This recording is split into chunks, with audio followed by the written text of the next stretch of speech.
It's great to be with you all. And last week, you would have, if you were here last week, you would have heard Bones, Abonga, his real name, but we call him Bones. And he gave the first message of the series. The series is called Giants Must Fall. And he really posed to us a question of what is that one thing that we want to leave behind? Where do we want to go, and what is it that we need to leave behind us? And so I hope those who were here had some time to think about that this week.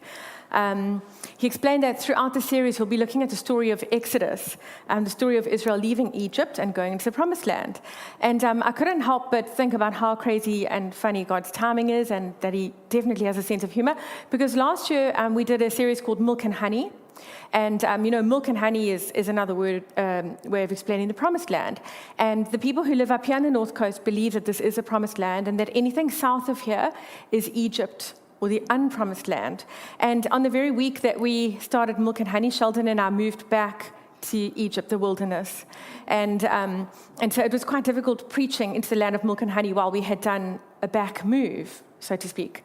Not really, but it's just meant to be humorous. But anyway, very funny. This time, I'm quite excited to be speaking about this new series, Giants Must Fall, which really is a look at the Exodus story. Because last Saturday, just the day before we started it, we moved back to the Promised Land. And so now I feel I can speak about this with greater authority and not feel like a bit of a fraud, because I'm not speaking from the land of milk and honey. I'm here now. We're back, and we're so glad to be back. And we know that this is going to be a really incredible series that can set you up spiritually for such a strong year. So if you can't be here every week, please won't you catch the podcasts. And just before I proceed, I wanted to say, if you haven't taken one of our declarations before, there are some on the back table. So take one, stick it on your fridge. You could even think about saying a little portion each morning with your breakfast with your kids or something. I'm sure they'll get all those words and understand it perfectly. But the declaration is really something that just strengthens your spirit and helps you to feel a part of something that we know God has breathed on us as a community. So throughout the Bible, this story is used, this Israel leaving Egypt, and the teaching is used as an aid in so many instances in the Bible to talk to us about our spiritual journey and how it's leaving a place of slavery and moving into a promised land. And the whole series is in one of many ways, each week exploring a different way of looking at this question: where are you going? And what do you need to leave behind? What is that thing that you need, and what is going to hold you back? And so we're looking at that through a variety of topics. And today, this week, we are calling it Giants Must Fall, because we recognize that there's one thing to leave, but to get there, typically there are giants in our life that need to fall. And so today, that's what we get to explore. You see, only half of the promise was about leaving Egypt. And I think too many of us just think that just the leaving Egypt is what God wanted for us. But it wasn't. There was two parts to the promise. It's to leave Egypt and to gain the promised land. He wants to take us somewhere. His promise wasn't just to get us out of sin and to set us free and to get us in a relationship. His promise is to give us those things, but to take us somewhere. So there's a and then. So once we've got all of these things, where are we going? What is the and then? So it's really looking at this thing that it's not just about freedom, but where we're going. And that, along the way, there will be giants to face. And that God has a specific strategy and wisdom for us to conquer those giants. So we're going to read about this point in the Bible where they've got to just the edge of the promised land, and they're about to go in and enter. But just before that, here's some context. So first of all, Moses had arrived back in Egypt, and he had been missing for some 40 years. Now, I feel terribly sorry for Moses and this whole crowd, because I found this thing on Google, which it's terrible quality, but it says, look, they wandered in the days of 40 years. And had they had Google Maps, you could see it need only walking have taken 6 days. And that's, in retrospect, quite a painful thing to discover. I'm glad they didn't know that at the time, because I don't think Mo would have survived that. But anyway, so Moses, arrives, and he's been floating around for 40 years. And then God had literally brought the Egyptians to their knees by sending all these plagues. And eventually, Pharaoh had decided to let them go. Then they had crossed through the Red Sea, and they had gone on dry land, and we all know that the Egyptians were swallowed with the water. And now, then while they're in the wilderness, he just sends down bread and gives them water from rocks and all these glorious things. But now we're at the cusp of the second part of the promise, which is where they're about to enter the promised land. So they select 12 spies to scope out the land in preparation to conquer it. And the spies come back and they're all abuzz. There's 12 of them, and they're like, let me tell you all about what we found there. So this is where we pick up the story in Numbers 13. So after exploring the land for 40 days, the men returned to Moses, Aaron, and the whole community of Israel at Kadesh in the wilderness of Paran. They reported to the whole community that they had seen, what they had seen, and showed them the fruit that they had taken from the land. This was their report to Moses. We entered the land that you sent to us to explore, and it is indeed a bountiful country, a land flowing with milk and honey. And here is the kind of fruit it produces. Now, I don't have the kind of fruit it produces to show you, but apparently it was glorious. And it just got me to thinking about my brother-in-law, who's started some crazy competition amongst the farmers. They do weird things to keep them busy. He's got some crazy pumpkin that they're having a pumpkin growing competition. And we witnessed the growth of the pumpkin shoots in one night. It grew about 1 meter. Am I right? Across the ground. But anyway, this beast of a pumpkin, once it's got going, can gain 20 kilograms a day. You can Google this. So all these farmers are like talking to their pumpkins. And I was like thinking, what's the price? Is it R1 million? No. The 20 farmers all put in a crate of beers. So they'll get all the beers. That'll like last them a year.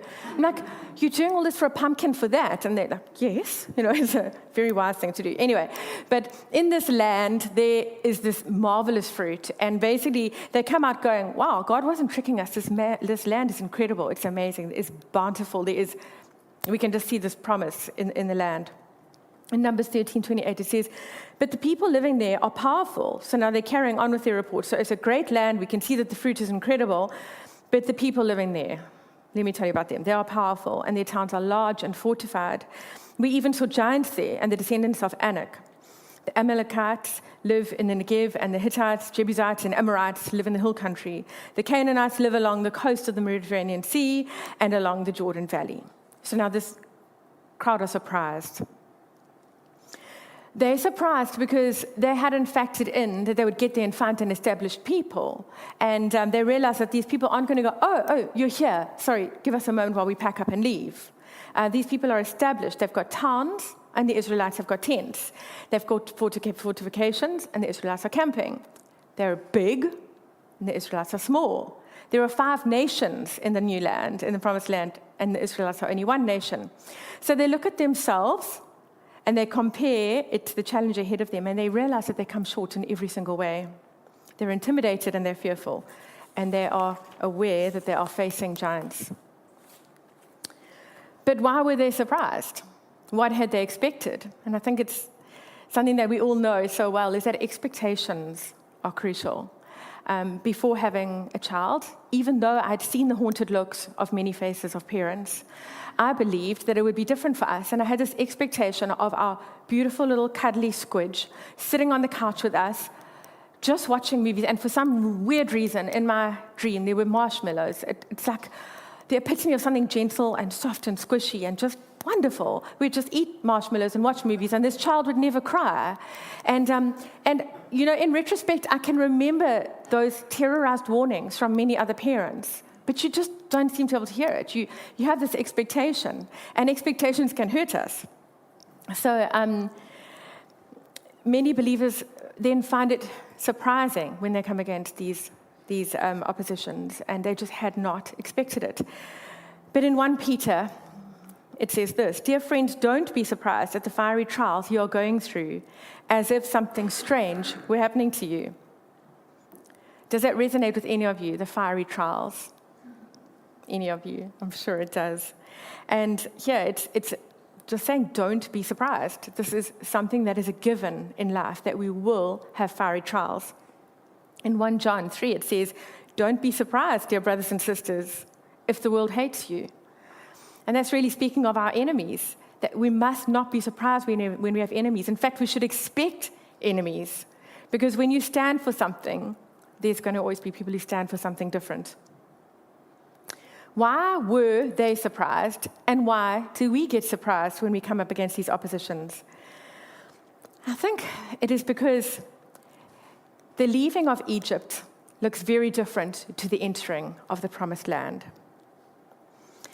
You see, what happened when they left Egypt was that it was very easy for the Israelites because they weren't actually involved. They had Moses doing it all for them.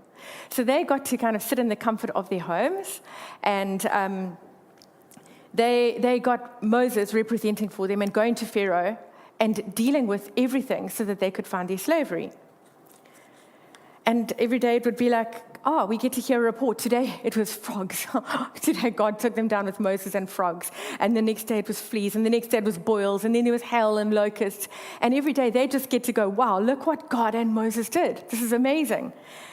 But now, when we're talking about entering into the promised land, which is the second part of the promise, it's not as easy. They're hoping Mo and God will take care of it, but it's not the case. Now God is saying, strap your swords to your sides, get into a battle formation, and go to war. So this is not what they had expected. They were used to somebody else partnering with God and doing the work on their behalf. And now, for the second part of the promise, they realize that there is work for them to do. So they must be sitting there going, no, please send Moses. It was fine when he did it all. We back him. He can do this again. So Moses took care of all of the work to get them out of it. And it's so much a replication of what we see today. We've got this promise of what Jesus did for us. So there's us as believers today. The leaving of Egypt is us taking on board what Jesus did for us, okay? And we can leave slavery. We can leave that awful place of Egypt. But the stepping into something else is something that Jesus won't just do for us. That is where we partner with him. So when we have that moment of accepting Jesus, we get that loving relationship from God our Father. That is ours for the taking, okay? We get to be a part of a community, and we get given the gift of the Holy Spirit. That is what happens when we leave the Egypt. When I came to faith, it was the most mind-bogglingly real moment of my life. It was that utter download of God's love that you cannot describe. And in that moment of encountering and experiencing his forgiveness for me, of just that momentary washing free of everything, I knew that his forgiveness was real because of how in an instant I could think of the people who had caused me great pain in my life, and I was immediately able to forgive them. It's just like their faces came and there was forgiveness, and I had a deep love for them, and that was the reality of it. I'd never experienced anything like it. And then what happens for each of you, your experience of coming to Christ is very different. For some of you, that is something that you're still contemplating. But what happens then is that you typically will become that mind-blowingly irritating new Christian. You know they're around us. The one who every prayer is answered. And when they go to church, it's like the word was just for them. And they'll just find themselves in the most miraculous conversations where somebody's just so ready to hear from them. You know, not like us who've been kind of in this for a long time, where we speak to people and they look at us like we crawled out of Rockford cheese. These new believers, it's just like God positions everybody around them to like bolster up their faith, and that every seed that they speak on will fall into fertile ground. And wherever they go, there's these wild amens and yes, brother, and absolutely. And it's hard not to be irritated with these Christians, because we know that after a while, it doesn't seem that miraculous to us all the time. You know, it's in the season where we're kind of just having to get deep roots, and we don't get to have that day-to-day hearing from God and every word in the Bible leaping out at us. It just changes. So when you put your faith in Jesus, he has already done everything for you on the cross, and we just receive it. And we get catapulted into this life of being loved and forgiven and living with his Spirit in us. So now the Israelites, they're confused because God is saying, go take this land, strap a sword to your side, and I'm going to be with you. But why can't you just let Moses do it? He's the man of God. Send him. And God says, no, but you're the people of God. And you know, this happens so often. We all get tempted to say this. oh, if I just go and speak to the pastor or get prayer from the pastor, it'll be okay, it'll be sorted out. I have this friend, and I know that if they just go and get prayer from the pastor or help from the pastor, it'll be sorted out. And there's absolutely a time and a place for that. But at some point, God says, it's your turn. Because we all have the same spirit within us. And so I'm not for a moment dismissing the fact that there are times to take people to spiritual leaders and people who have an extraordinary gift in a certain area. But at some time also, God's going, it's time for you to strap your sword to your side and also co-labor with me in what needs to happen here. There comes that moment where we feel sick to our stomachs because we know that there's a prompting to share our testimony, and we have no idea of that moment when we co-labor with God, what it's going to do in somebody else's life, of where we know that it's time to step in and serve in something, or to give money that we feel that we don't have. And these things are tricky, and they're hard, and they're difficult, and they go against everything that's easy. But what's happening here is that we're growing, and we're facing the giants. And we're having to do it ourselves. We can't rely on Moses. We can't simply rely on Jesus. We have to co-labor and get that sword strapped to us and go. So there is a fight that God invites us into. And we get to believe that he will actually be with us as we go into that fight. You see, the Israelites had seen that there was something good, but it was just out of their reach. There was an obstacle between them and this incredible promised land. And I think in all of our lives, we see the promised land, and we have this moment where we kind of feel it's unattainable for us. There's something standing in the way between us and the promised land. It could be a sin habit. It could be a faith step that is just too great for us. It could be some disappointment. It could be that you have taken faith steps and not seen anything happen, that whatever you wanted to happen previously didn't come through. And so maybe you get to a point where you just reckon, I think that's for other people. I don't think I was ever meant to inherit that. It's for somebody who's better, somebody who's braver, somebody who's got better faith or stronger, or somebody who was set up differently or has a different background. And so we start to disqualify ourselves and get hopeless. But I know that each and every one of us have been surprised by opposition. And we have this moment where we go, I thought Jesus loved me, but why is it that I'm struggling with sin, or facing depression, or just not breaking through financially, struggling for purpose, really feeling like I'm not hearing God? If you love me so much, Jesus, why is it that these things are just simply not falling into place? And you have thoughts like, God, we hear about how victorious you are, and we stand in this victory. Why can't you just give it to us? Why do you require that we put these swords on our sides? Why is it that it has to be difficult to go in and take that promised land? Why are there even giants here? I was really expecting an empty land that I could walk into and just receive. I was expecting the ease that we had when we left Egypt. So in Ephesians, we get to hear a little bit of what is really going on. And we know that there is an unseen war raging. And we have to be mindful of this. We have to know that it's not just what we see, that there is something deeper going on behind everything. There is an enemy who wants things to go one way, and there is God who wants it to go another. And we have to know that the enemy is behind every giant that we face. So in Ephesians 6, verse 10, it says, a final word.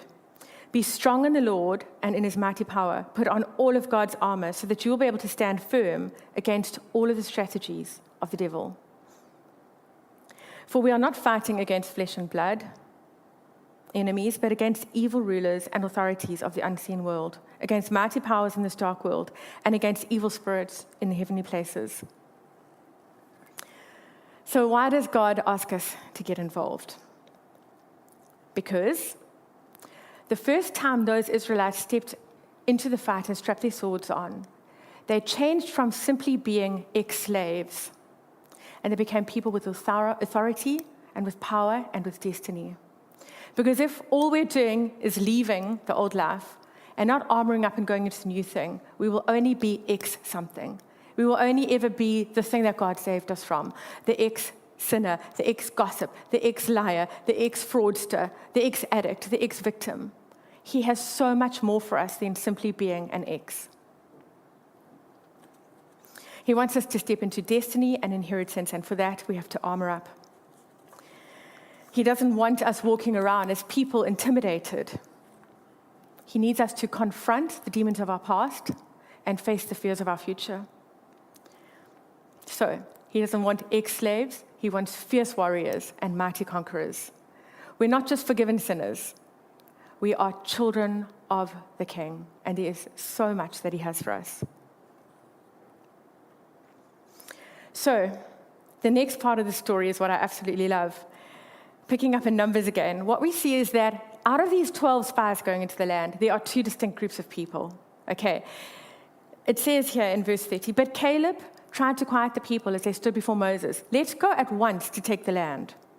We can certainly conquer it. But the other men who had explored the land with him disagreed. We can't go up against them, they're stronger than we are. So they spread this bad report about the land among the Israelites. The land we traveled through and explored will devour anyone who goes to live there. All the people we saw are huge. We even saw giants there, the descendants of Anak. And next to them we felt as small as grasshoppers. And that's what they thought too. So even when the giants looked at us, they thought we were like grasshoppers. And then in Numbers 14, it says, then the whole community began weeping aloud, and they cried all night.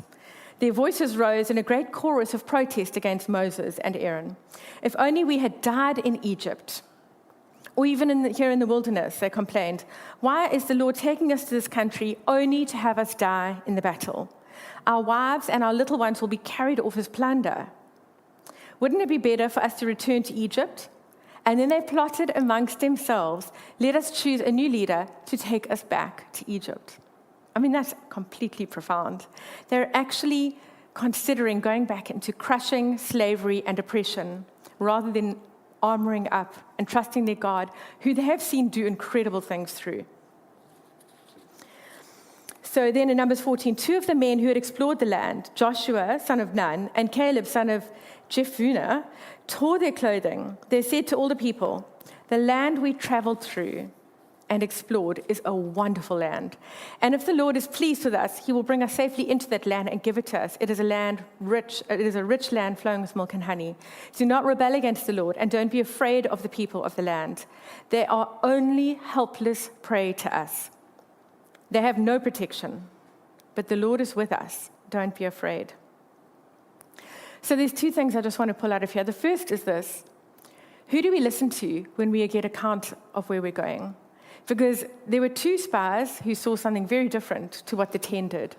And we as believers get to choose to hear which voices we listen to. Whose report will we hear? The second thing is that how could 12 people walk into a situation and 10 of them see the impossibility of the situation and 2 see the possibility? There is a saying that says, seeing is believing. Okay, and that is a very unfaithful saying, because it means when I see it, I'll believe it. What we should as believers be saying is that believing is seeing, because what we believe is what we will see. And that's what these two spies saw. They believed in a God. They believed in his victory. They believed that he was huge and that the giants were just grasshoppers compared to him. And what they believed is what shaped what they saw. So the 10 spies came out quivering little wrecks because they were comparing themselves to the giants. The 2 were comparing the giants to their God. And that's what each of us need to do. We can't look at our giants and compare them to ourselves. We have to look at the giants and compare them to the Holy Spirit that is inside of us. So today I want you to think about, where is it that you're thinking about your giants like the 10? Where you're going, what I see is what I believe. When I look at the headlines, that is what I believe. And where is it that you need to learn to look at your giants like the 2 and to go, you are nothing compared to the God that I serve? For some of us, our giants are the fear of finances and not having enough.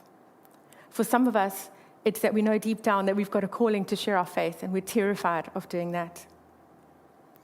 For some of us, it's about a fear of facing the thing that that happened to us as a kid, or something traumatic that has happened that we just don't want to face because we're too scared of how painful it's going to be.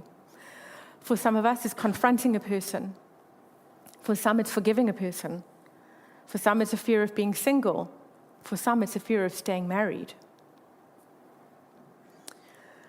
You see, the Israelites could still hear the sounds of whips in their past.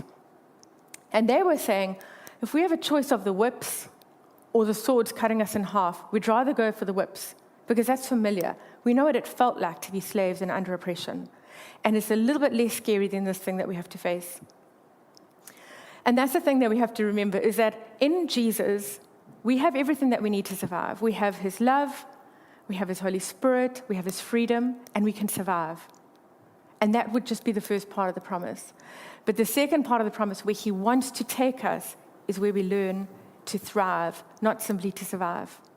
That's where we have to face those giants, pull down the things that are keeping us in slavery, and learn how to live a life of thriving. We're not simply forgiven sinners. There's an abundance that he has for us, and that abundance is not the world's abundance. It is a freedom of not being held down by the slaves or the chains of captivity. So in Galatians 3, it says, "Oh, you foolish Galatians, who has cast an evil spell on you? For the meaning of Jesus Christ's death was made clear to you, as if you had seen a picture of his death on the cross." Let me ask you one question. Did you receive the Holy Spirit by obeying the law of Moses? Of course not. You received the Spirit because you believed the message you heard about Christ. How foolish can you be? After starting your new lives in the Spirit, why are you now trying to become perfect by your own human efforts? Have you experienced so much for nothing? Surely it was not in vain, was it? I'll ask you again, does God give you the Holy Spirit and work miracles among you because you obey the law? Of course not. It is because you believe the message that you heard about Christ. Remember, it's not about seeing is believing. It's about what you believe is what you will see. The key to our inheritance is not to be found in obeying the rules. The key to our inheritance is what we believe about Jesus and what it is that he achieved in our lives. I know that we all have giants to face this year. Each and every one of us have something that needs to be taken down. I also know that we have each and everything that we need to survive in Jesus. But in order to thrive, we have to take those giants down. We have to be ready to take our swords and to tackle those giants and bring them down. He has given us his Spirit to slay giants.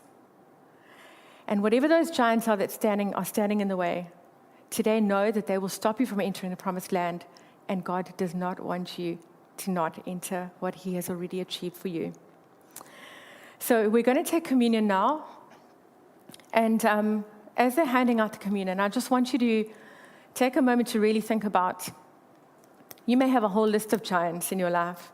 There may be too many for you to even kind of isolate one, but isolate one, but isolate one, but isolate